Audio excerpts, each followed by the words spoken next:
ಹೇ ಶಾರದೆ ದಯ ಪಾಲಿಸು, ಈ ಬಾಳನು ಬೆಳಕಾಗಿಸು. ಹೇ ಶಾರದೆ ದಯ ಪಾಲಿಸು, ಈ ಬಾಳನು ಬೆಳಕಾಗಿಸು. ನಾಳೆಗಳ ದಾರಿಯಲ್ಲಿ ನಂಬಿಕೆಯ ನೆಲೆಯಾಗಿರಿಸು, ಮುನ್ನಡೆಸು. ಕೈ ಹಿಡಿದು ನಾವಾಡೋ ಪದ ಪದದಲ್ಲೂ ಸಂಚರಿಸು.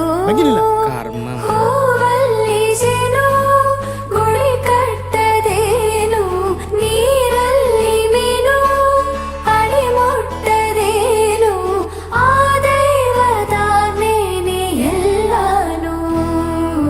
ಹೇ ಶಾರದೆ ದಯ ಪಾಲಿಸು, ಈ ಬಾಳನು ಬೆಳಕಾಗಿಸು. ಹೇ ಶಾರದೆ. ಅಜ್ಜಿಯ ಮನೆಯಲ್ಲಿ ಪ್ರೀತಿಯಿಂದ ಹಲಸಿನ ಕಡುಬು, ಸೇಮೆ ಸೇಮೆಲ್ಲನದು ಶಾವಿಗೆ ಶ್ಯಾವಿಗೆ